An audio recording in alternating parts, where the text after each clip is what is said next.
안녕하세요. 오늘도 사연살롱을 찾아주셔서 감사합니다. 날씨가 추워지고 연말이 가까워 오면 저희 아빠는 수산업자로 둔갑하십니다. 겨울철에만 잠깐 수산업에 종사하시는 분이냐고요? 정말 그렇다는 것은 아니고 사실 붕어빵 장사를 저희 아빠가 재미있게 표현하시는 방법이에요.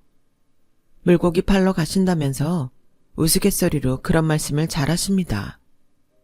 저희 아빠는 조금은 독특하고 남들과는 다른 분이세요.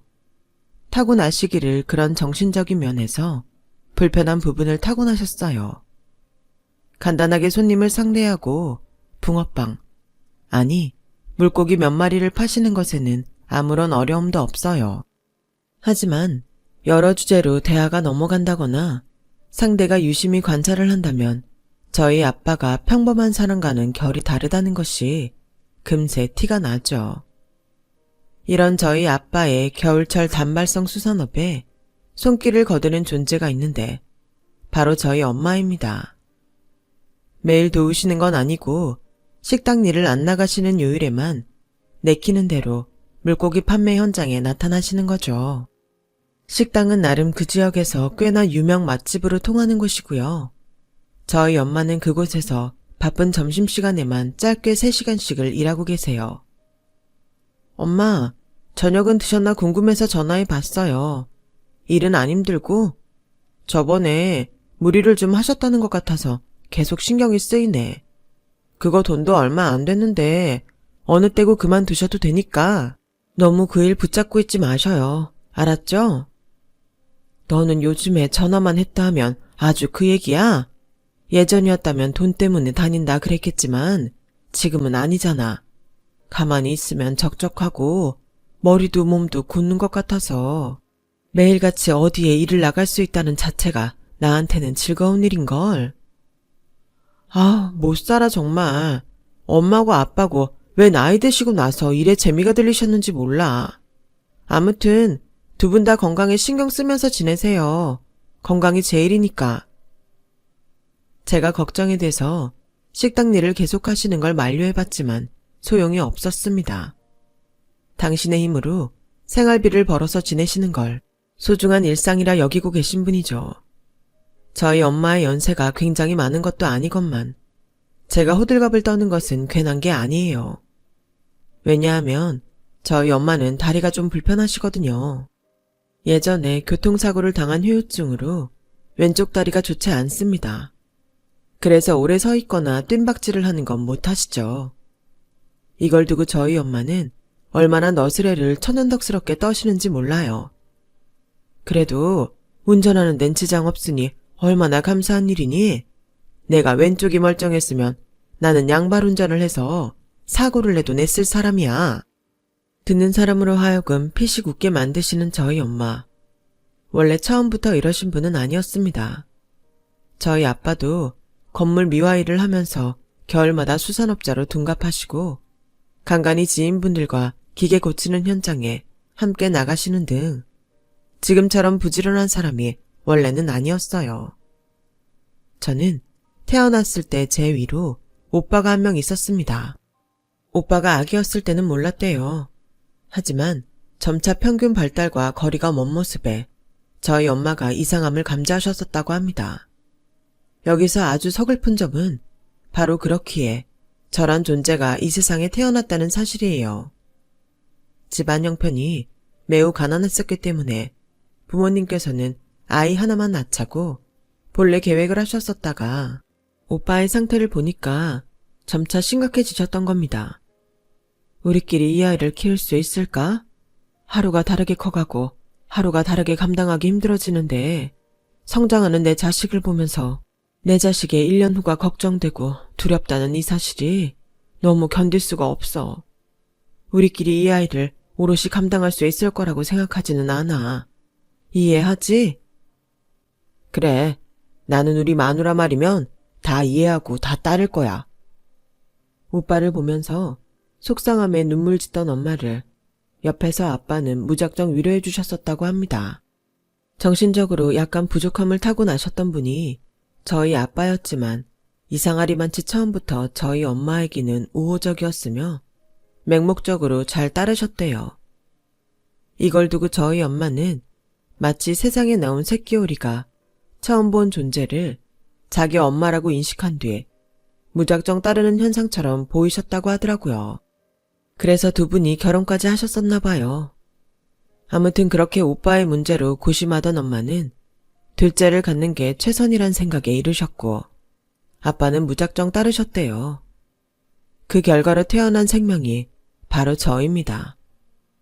장애를 가진 자식을 위해서 태어난 자식이었죠. 저는 이런 생각을 많이 했더랬어요. 만일 나 역시 아빠 쪽의 유전을 따라서 장애를 가진 아이로 태어났다면 도대체 두 분은 그 상황을 어떻게 감당하시려고 그랬던 걸까? 무모하시다 못해서 엄청난 도박을 하셨던 셈입니다. 그래서인지 저를 두고 동네 분들은 하늘이 점지해준 아이라고 부르시곤 했는데 저는 어렸을 때 그 말이 너무 싫었어요. 지독히도 싫어서 나중에는 동네 어른들을 전부 속으로 증오하게 되었습니다. 저는 오빠가 귀찮았으며 동시에 무서웠습니다. 제가 장애인을 가족으로 도본 입장이었기에 정확하게 직설적인 표현으로 말씀드릴 수 있어요. 지적 장애를 가지고 있었던 저희 오빠는 통제불능이었어요. 의사소통 자체가 불가능하다 봐야 했었죠.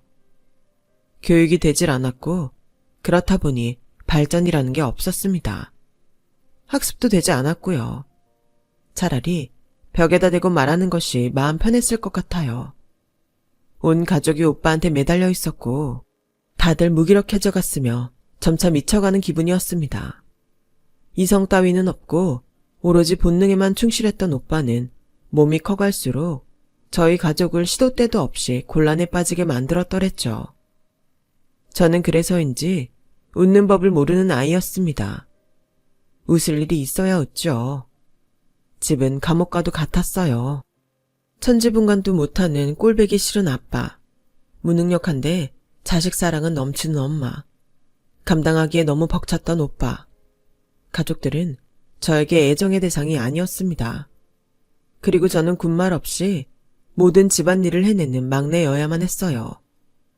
저에게 주어진 역할이 그것이었고 저는 그 쓸모를 위해 태어난 생명이었으니 고됨을 감내해야만 하는 게 마땅했죠. 어린 마음에 세상이 원망스러웠고 살아간다는 것 자체가 힘들었어요. 어느 날 오빠가 저희 가족의 곁을 영영 떠났습니다. 자동차 사고였어요. 그때의 사고로 저희 엄마 역시 크게 다치셨고 왼쪽 다리에는 후유증이 남게 되었죠. 병원에서 엄마가 눈을 떴을 때 그 순간을 기억합니다. 네 오빠는 괜찮아? 응? 네 오빠는 어떻게 됐어? 오빠는 이미 떠나고 없어. 응급실에서 들은 소린데 교통사고 현장에서 바로 즉사했던 것 같다고. 그러던데. 무덤덤하게 입을 열었던 저는 말끝을 흐리며 엄마가 눈을 세게 감은 채로 입술을 꽉 깨무시는 모습을 쳐다보았습니다. 이윽고 엄마가 울기 시작하셨을 때 저도 눈이 시큰해지더니 뜨거운 눈물이 흘렀었죠. 이상한 일이었어요. 저는 제 평생을 오빠를 불편해했고 만일 오빠가 죽는다 해도 눈물 한 방울 안 흘릴 자신이 항상 있었거든요.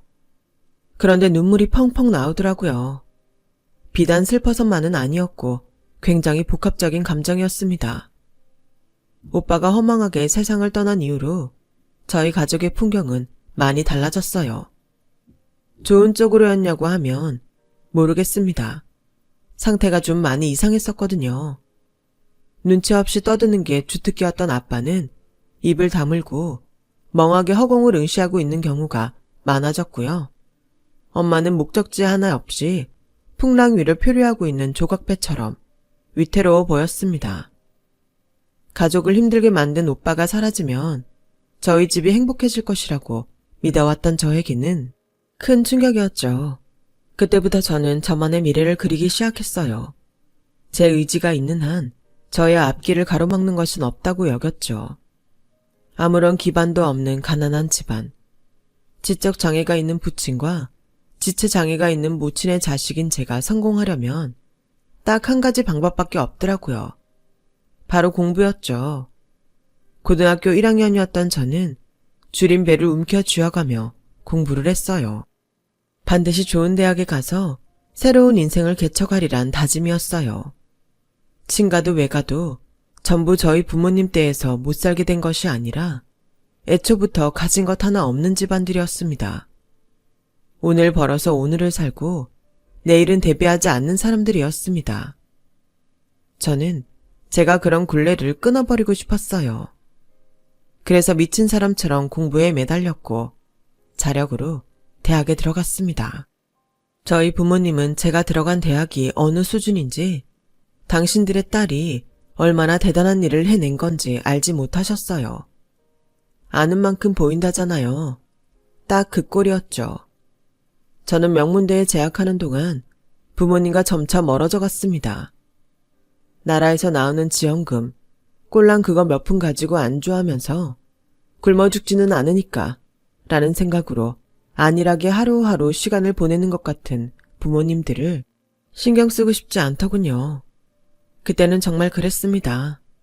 자력으로 독하게 앞길을 개척하고 있는 제가 세상에서 가장 잘나고 대단한 위인인 줄 알았던 것 같아요. 거의 5년여를 부모님을 안 보고 살았습니다. 졸업을 하고 나서 원하던 곳에 취업을 성공한 뒤에야 저는 부모님을 배웠고 마치 선심을 쓰듯 다달이 용돈을 붙여드리기 시작했어요. 큰 돈은 아니었고 매달 50만 원씩이었죠. 저는 멋진 직장에 다니면서도 제 목표를 꽤나 이뤄낸 뒤에도 연애에는 소극적이었습니다. 제 자신이 스스로에게 자신감이 없었던 것 같아요. 제가 겉으로 보여지는 것과는 달리 속은 모난 구석이 너무나도 많다는 것을 상대에게 들키고 싶지 않았죠. 연애 같지도 않은 연애만 하면서 시간을 보내는 동안 제 안에는 한 가지 확신이 자리 잡았어요. 그것은 결혼을 하고 싶지 않다는 것이었습니다. 아무리 생각해도 제가 좋은 부모가 될 가능성이 만무하였으며 바람직한 아내의 역할을 해낸다든지 남편에게 사랑받는 아내라든지 이런 그림이 저랑은 매치가 안 되었어요. 저처럼 하자 있는 집안의 자식은 결혼을 하지 않는 것이 상대에게도 예의란 생각이었습니다. 그 상대가 누가 되었든지 간에 말이죠. 그런데 운명이란 것이 참 묘한 것이더라고요. 그런 굳은 다짐을 마치고 지내던 저에게 다가온 진짜 인연이 있었으니 말이에요. 그 사람은 저희 부서 팀장님의 친척 동생이었어요. 손수로 따지면 육천관계였는데 원래 서로가 왕래를 잘하는 것도 아니라서 친하지 않았대요. 다만 서로 얼굴들은 잘 알고 있었고요. 그랬는데 회식이 진행되고 있던 식당에서 그 사람이 먼저 팀장님한테 아는 체를 했었던 겁니다. 형, 여기서다 보네? 나는 얼핏 보고 형 아닌 줄 알았다가 맞는 것 같아서 반가운 마음에 인사하려고 왔어. 이런 데서 마주치다니 신기하다. 어떻게 이런 우연이 다 있냐? 너 이쪽 동네 사는 것도 아니잖아. 보니까 너는 친구들하고 밥 먹으러 여기까지 왔나 보네. 나는 회식 중인데 이렇게 마주친 김에 우리 팀 사람들하고 인사나 해라. 아이, 인사는 무슨. 여러분, 오붓한 회식 타임에 제가 잠깐 끼어들어서 죄송했습니다. 마저 식사하세요. 그 사람이 하나도 안 민망하다는 얼굴로 뻔뻔스레 인사를 하는데 저는 그 모습이 순간 웃겨서 푹 하고 웃음을 터뜨리고 말았어요. 그런데 마침 입에 사이다를 머금고 있던 순간이라서 사이다가 입 밖으로 튀어나갔죠.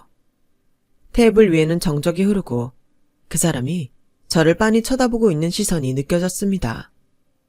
사람들에게 주목받는 것에 약하고 그런 데서 소심한 면이 있는 저는 금세 얼굴에 열이 올라서는 죄송하단 말만 중얼거리면서 냅킨으로 테이블을 닦았던 것 같아요. 그 후로 아무렇지 않은 척 했었지만 저는 머릿속에 그 사람을 떠올리고 있었습니다. 왜냐하면 누가 봐도 호감상인 얼굴이었고 속된 말로 여자들이 웬만하면 다 좋다고 할 그런 호불호 없는 생김새였거든요. 그래서인지 잔상이 남았고 자꾸만 곱씹으면서 그 사람이 사라진 방향 쪽의 테이블들을 몰래 힐끗하게 되었어요. 하지만 저는 주제 파악에도 능통한 사람이었기 때문에 단지 그뿐이었죠. 순간적인 설렘, 호기심 같은 거요. 팀장님은 금수저라고 소문이 자자했습니다. 그런 분과 친척이라는데 집안 수준은 안 봐도 저랑 하늘과 땅 차이일 게 분명했죠. 그런 남자는 대체 어떤 여자를 만나고 다닐까? 분명히 연예인급으로 예쁜 여자일 거야. 이런 실없는 생각이나 하면서 회식이 끝나갈 무렵 먼저 바깥 공기를 쐬고 싶어서 나왔는데 놀랍게도 그 사람이 있었습니다. 뿐만 아니라 저에게 먼저 말을 걸더군요. 아까 저 보면서 웃으신 분 맞죠? 와, 아까 저 엄청 민망했던 거 아세요? 네? 글쎄요. 하나도 안 민망해 보이시던데. 그렇게 말씀하시는 걸 보면 제 표정이 어떤지 살펴보셨었나 봐요. 씩 웃으면서 묻는 그 사람에게 저는 아무런 대꾸도 하지 못했었습니다.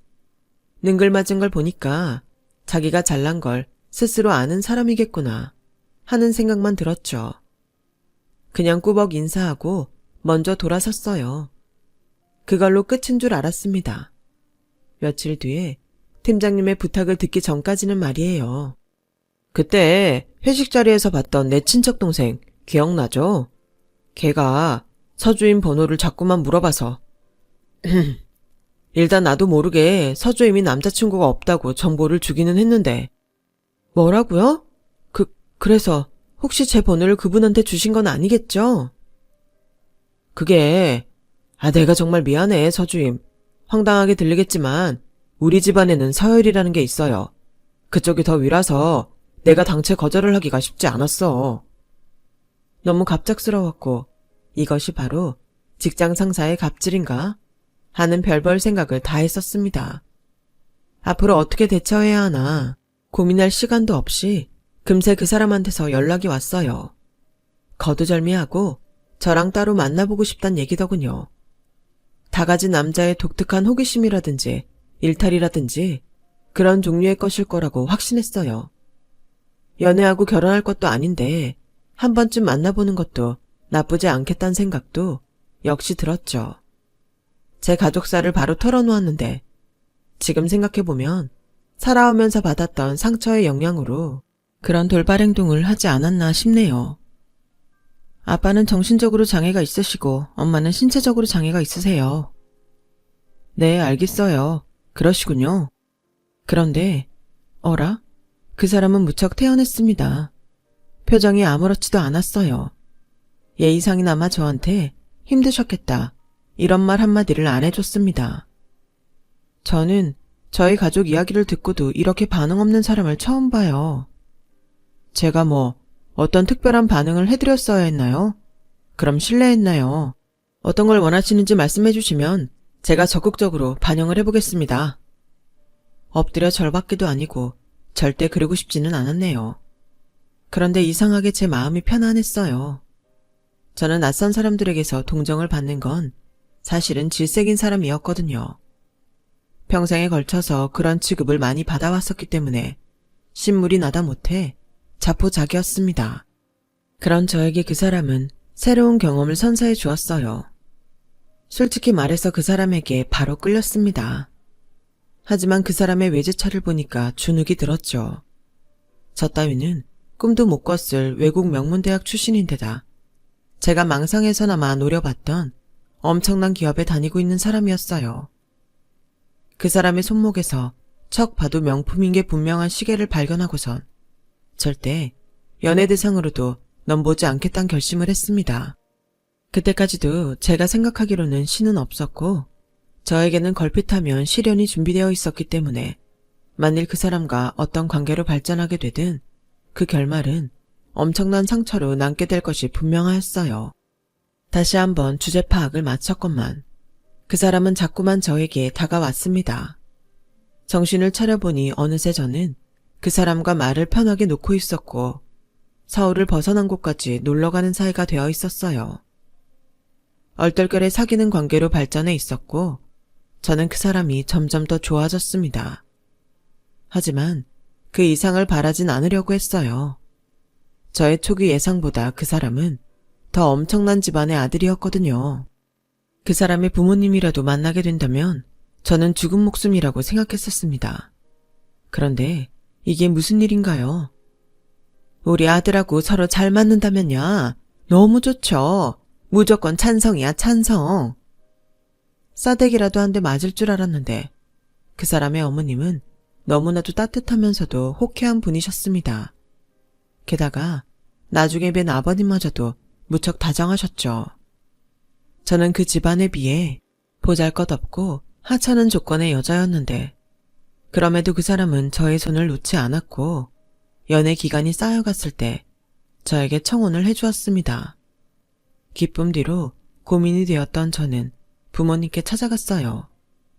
사귀고 있는 사람과 결혼하고 싶다는 이야기를 전했죠. 우리 딸이 하고 싶으면 해. 결혼을 하고 싶으면 결혼을 하면 되는 거야.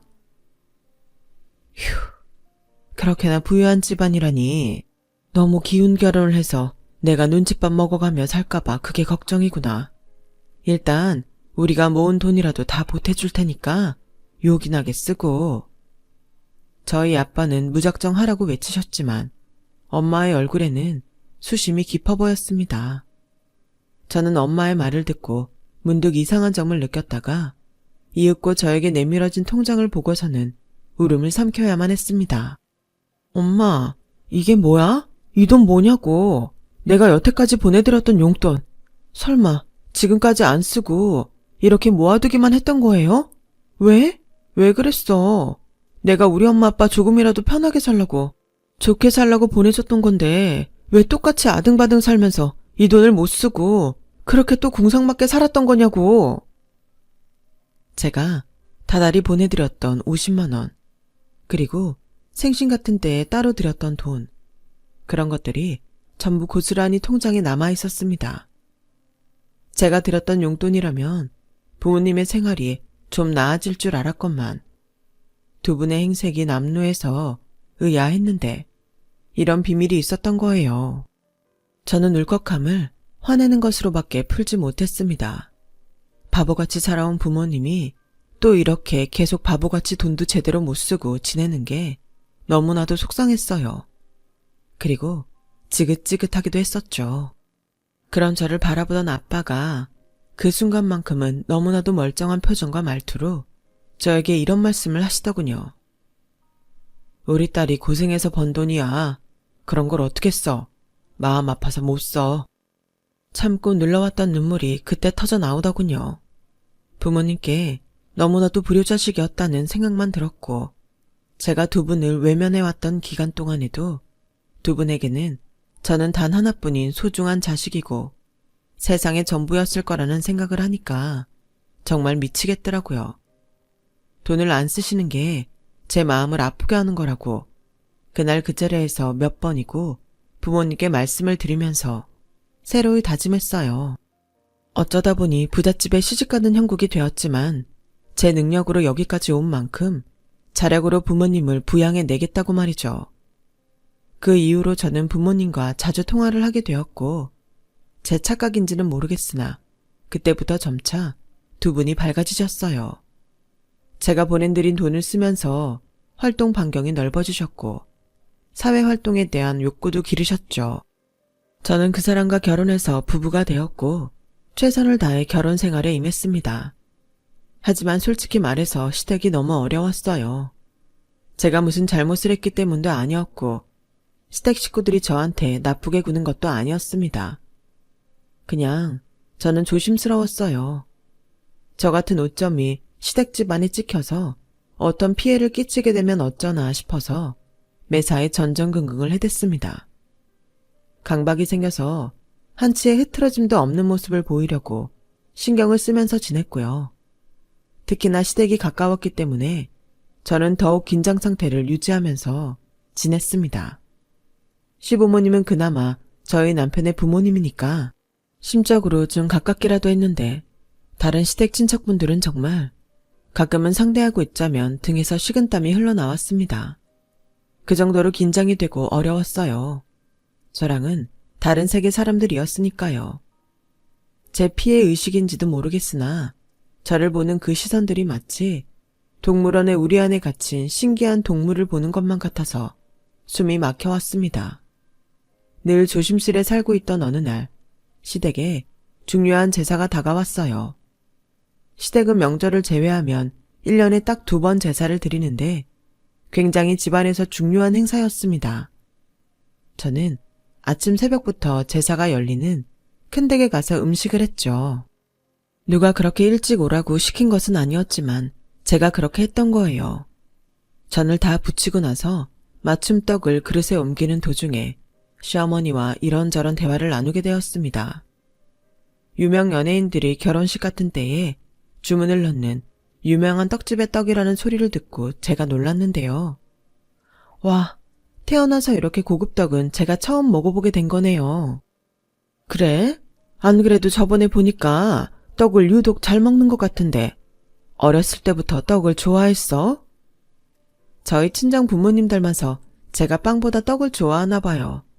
그런데 어렸을 때는 그 좋아하는 떡을 잘 못 먹었어요. 어머, 왜? 먹다가 목에 걸린 적이라도 있나? 그런 건 아니고요. 그냥 떡뿐만 아니라 모든 음식들을 먹고 싶다고 먹을 수 있는 환경이 아니었기 때문에.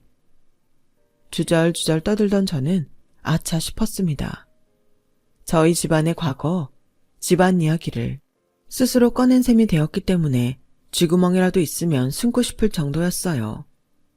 역시나 시어머니께서는 무척 당황한 낯을 하고 계셨죠. 근처에 계시던 시댁 어른들도 제 이야기를 들었는지 표정들이 엄청 떨떠름해 보였습니다. 시어머니께서 어색하게 웃으시면서 저에게 물어보셨어요. 지금도 사돈분들께서 떡을 좋아하실까? 네? 네, 그럼요. 없어서 못 드시죠. 순간적으로 대답을 한 저는 망했다는 생각이 들어서 자책했습니다. 겨우 그딴 대답을 내놓다니 너무 쪽팔렸어요. 시어머니의 당황한 눈빛이 잊혀지지가 않았고 진짜 무슨 정신으로 제사의 끝까지 버텼는지 모르겠어요. 제가 자꾸 한숨을 쉬니까 남편이 무슨 일이냐고 물어왔지만 사유가 민망해서 털어놓지도 못했습니다. 그때로부터 한 달 뒤였어요. 오랜만에 주말을 껴서 친정집에 부모님을 뵈러 내려갔습니다. 저 혼자 내려간 거라서 그냥 편하게 있다가 부모님께 맛있는 외식이나 시켜드리다가 그렇게 올라갈 작정이었어요. 그런데 부모님께서는 별로 외식을 안 하고 싶어 하시는 거예요. 집에서 먹자면서 반찬이 많다고 하시길래 저는 그게 과장인 줄로만 알았습니다. 그런데 냉장고를 보니까 반찬이 정말로 많은 거예요. 특히 김치가 종류별로 구비되어 있는 것을 보고 입을 쩍 벌렸어요. 저희 아빠가 옆으로 와서는 신나게 말씀하셨어요. 냉동실도 한번 열어봐. 거기에 맛있는 거 많아. 냉동실이요? 아빠, 이게 다 뭐예요? 설마 이거 다 떡이에요? 이건 만두고? 아니, 이런 걸 다 어디서 사신 거예요?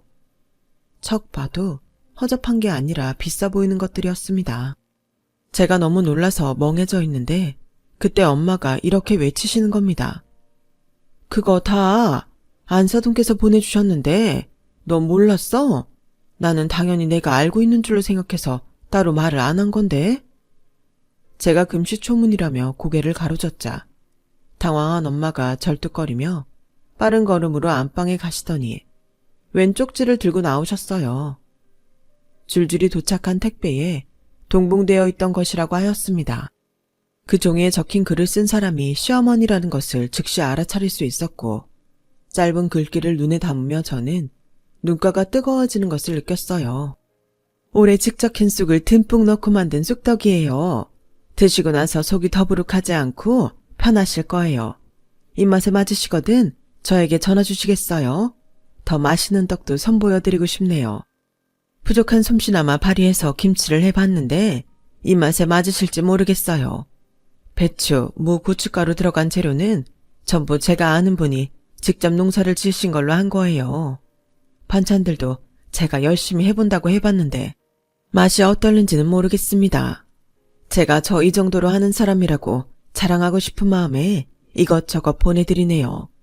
어떤 결과물을 내든 딸을 그토록 귀하게 키워내신 두 분의 자식 농사에는 못 미칠 것 같습니다. 저희 집안과 연을 맺어주셔서 거듭 감사드려요. 손으로 눈가를 훔치느라 정신이 없었던 것 같아요. 결혼하고 나서 저는 내내 시댁과 저는 철저한 타인이고 결코 한데 섞일 수 없고 제가 부단히 노력을 해야만 그 곁을 맴돌 수 있는 거라고 그런 식으로만 생각을 해왔었어요. 그런데 그것이 얼마나 제 안에 있는 편협한 사고방식이 불러온 오류인가를 깨달았습니다.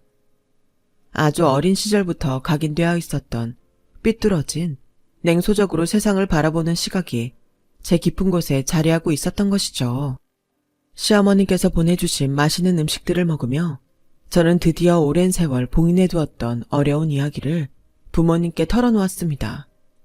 사실은 오빠 때문에 부모님이 미치도록 원망스러웠고 제가 오빠를 증오하면서 살아왔기 때문에 그 영향으로 오빠가 죽었을지도 모른다는 죄책감에 혼자 힘들었다고요. 오빠가 떠난 이후로 저는 단 한 번도 그 존재를 부모님 앞에서 입에 올린 적이 없었어요. 10수년 만에 처음 꺼내는 것이었고 저의 이야기를 들으면서 부모님 두 분 다 가슴을 치면서 우셨습니다. 그 자리에서 저희 세 식구는 많은 대화를 나누었고 서로를 보듬으며 서로의 과거를 용서하였어요. 이것을 계기로 부모님께서도 완전히 오빠를 그 안에서 털어내시고 앞을 보며 나아가게 되셨죠. 보다 적극적으로 바깥 생활을 하셨고요.